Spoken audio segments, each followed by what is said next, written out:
agad na delivery. So, ang babae walang pa yun. So, for today's video, samahan nyo akong get ready with me going to Boracay this coming March 26. So, nga guys, excited na ako. Kaya samahan nyo ako get ready with me, pack ng aking mga gamit. So, ngayon, samahan nyo ako kasi, di ba, kayo, pag halimbawa magta-travel kayo, di ba, hindi nyo makakalimutan yung mga OOTD nyo para sa sarili nyo. Kasi syempre, first time nyo lang mag-travel. So, paghahandaan nyo talaga, hindi lang naman ako siguro, kayo din, ano.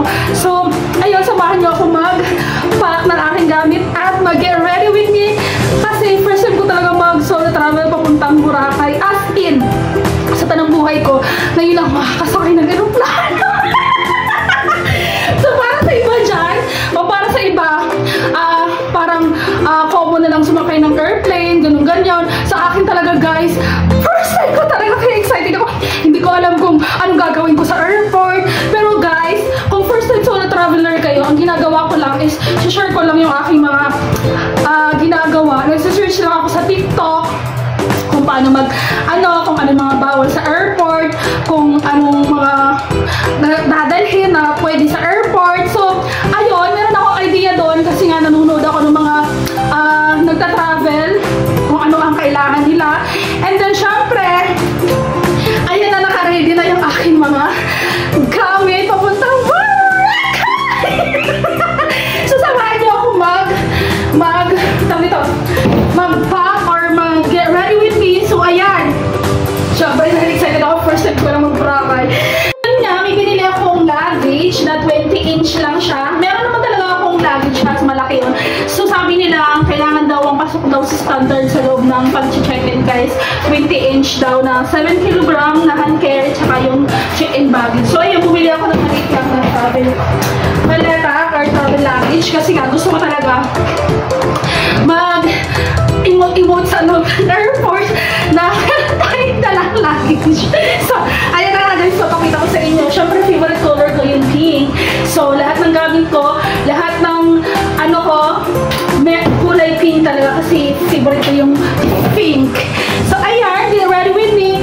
Tara, samahan nyo ako mag-pack ng aking mga gamit. So, ayan.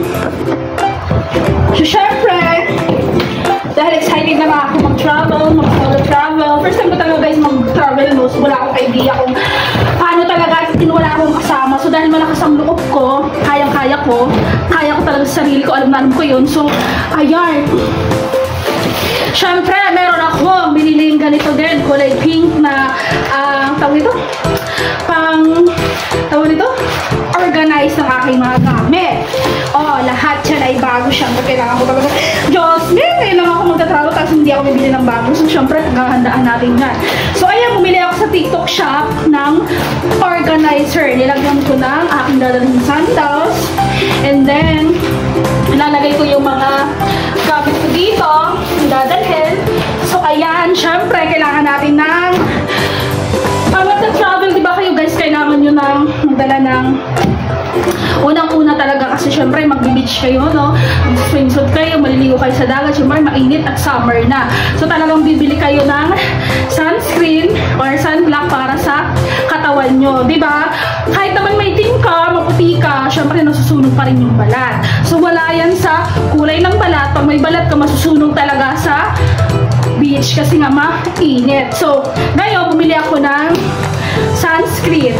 Syempre, itong una-una nating dadalhin. So, ilalagay natin dito sa ating organizer. Diba? Kaya ako bumili ng organizer para meron siya, organize siya. So, syempre, meron tayong lotion.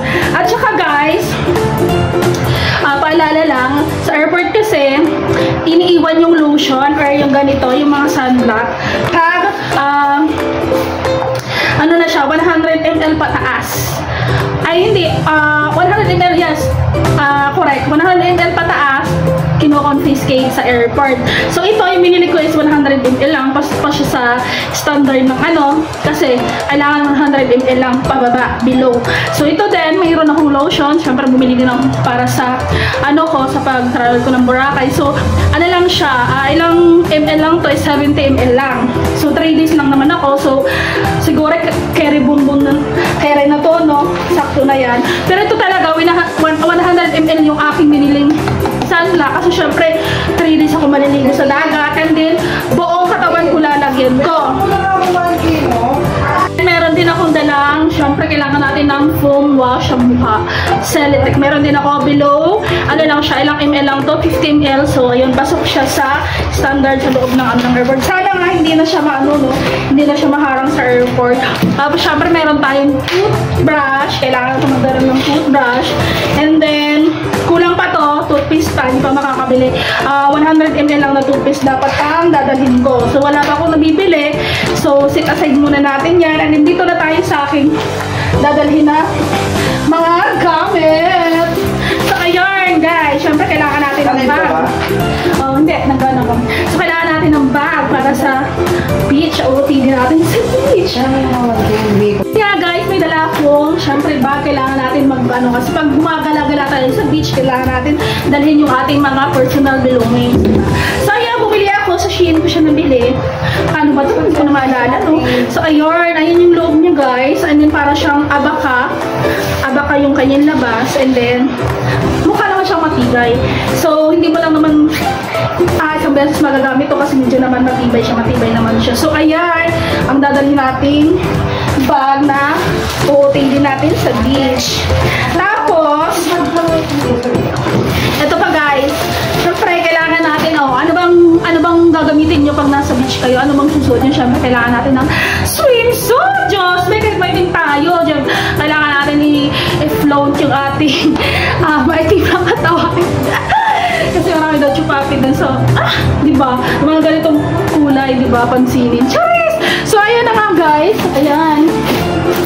Andito na yung aking OOTD.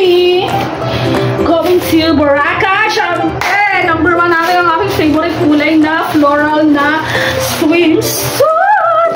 Guys, ito talaga ang una kong susuot talaga. Pagdating ng Boracay first day, ito yung susuot. Ewan ko guys, bakit ako sobrang naghilig talaga ako sa floral na. Basta, feeling ko talaga, ang ganda ko talaga pag naka-floral lang. Ang ganda! So, bahala na kayo, no? Bahala na kayo kung judgmental kayo lang. So, ayan, ito ang unang aking isusuot. Ito yung aking floral na swimsuit na 2-piece. And then, syempre ito yung kapartner niya. Diba? High waist siya na panty. So, ito ang una kong gagamitin guys pagdating ko ng Boracay. Syempre, favorite ko yung floral. Aside sa pink, favorite ko rin ang floral na kulay. And then, syempre, ang favorite pangalawang swimsuit, Josme. So, syempre, favorite ko ang pink. Second day na ito yung aking pink na swimsuit. Ito yung aking susuotin second day ko. So, yun muna ang first day ko, floral. And then, second day ko tong pink na swimsuit. Diba? Kasi favorite ko talaga, hindi talaga mawawala ang pink. Tapos, meron siyang partner na earrings na ganito din ang binili ko. Kulay pink din siya. So, ipapakita ko sa inyo. Wait lang. So, ayan na nga guys. Syempre, may pink tayo na swimsuit. Syempre, may kapartner siyang earrings na ito. So, ganito din yung design niya. Hindi ko na siya bubuksan kasi same design lang to. Kung anong suot ko. Kulay white lang to. And then, ito yung ipapartner ko dito sa akin. Swimsuit. Pink! Diba? Dahil favorite ko nga ang kulay pink. Pink. So, ayun na nga guys. Meron siyang partner na kulay pink. Hala, namatay na yung ilaw. Diyos me!